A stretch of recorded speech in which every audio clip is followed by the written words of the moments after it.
you're often tested, right? Because you may start out a conversation feeling calm, relaxed, ready to approach the other person.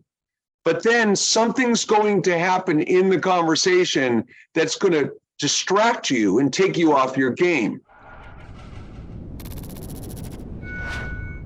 How's Jamie doing? What? Says he can't practice today.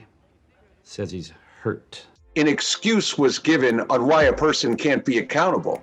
So right out of the gate, Ted Lasso not only receives bad news, but it's an excuse to boot.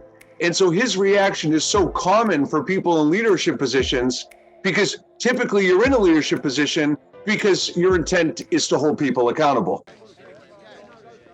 Hey, Jamie. I heard you're not gonna be able to run with us today, that true? Yep.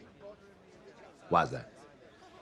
Because I'm at. And one of the things we talk about with people is if you want to get people to speak their truth and create psychological safety, judgmental tone's not going to get it done. So in that moment, he put Jamie Tartt on the defensive with his body language, with his tone, and with his pace. He didn't use a curious or empathetic tone. He used a judgmental tone and a condescending tone. And so once you're trying to motivate someone to change their perspective or change their habit, and you tell them what they need to do as opposed to get curious to why they're not, you lose. One of the reasons leading with empathy is so tough for leaders is because if they know in their heart it's garbage, if it's an excuse or a deflection or a denial, they don't want to be empathetic because they feel like they're getting tricked, manipulated, hosed. Hey, if you can't practice, you can't practice. You're hurt, you're hurt. It's as simple as that. But it ain't about that. At all. You're sitting in here, you're supposed to be the franchise player. And yet here we are, talking about you missing practice. I don't think it's realistic that to get him out on the practice field. And I think what's realistic is to get him to embrace a different perspective.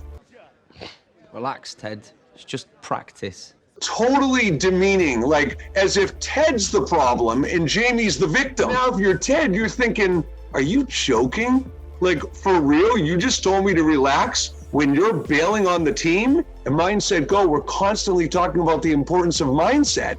Because again, you have to stay even. You have to stay even keeled. What's the outcome? You get triggered, you're going to get triggered. And what's the outcome you seek? We're talking about practice. You understand me? Practice. Not a game. Not a game, not the game you go out there and die for, right?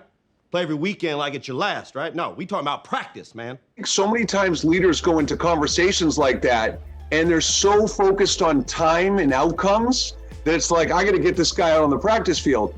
Where I think the only thing that would be realistic is to get him thinking differently, embracing different perspectives, and reconsidering his own point of view. That's what I think would be realistic.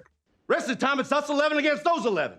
We're talking about practice, man. I'm talking about practice, and you can't do it because you're hurt, right?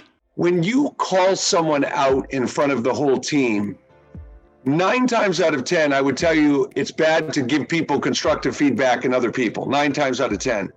In this case, ironically, I don't know that I would go as far to say I support it, but I think knowing Jamie's personality and ego, I think that was part of his strategy to get him to shift perspective.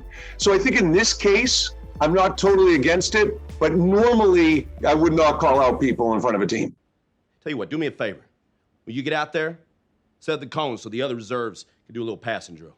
You want me to set up cones? I really appreciate it. Look, when you're dealing with difficult people who have big egos, like Jamie Tartt, whether it's a big ego, whether it's a sense of pride, whether they refuse to be accountable for their behaviors, all very common issues in the workplace. The thing is, it takes 2 to tango. You can't, I hate when people use the line, people don't change. People change if they want to change, if they're motivated to change, if they see the value of change, if they understand the consequences of not changing. And I don't mean like punitive punishment consequences, right? in this video, what Ted Lasso does really well is at the very end, what he does is he talks about, why don't you go set up the cones on the practice field? So now Jamie Tartt in his mind was like, yeah, I'm just not going to practice. Look at me. I can shun the team. But then Ted Lasso says, no, go set up the cones. And now it's a different consequence than Jamie Tartt envisioned. So that was part of his motivational strategy as well. Being an emotionally agile communicator is recognizing if and how they're motivated to change. And so the first step in getting anybody to move from a fixed mindset or a rigid stance or a big ego is to understand what could or would happen that would motivate them to change.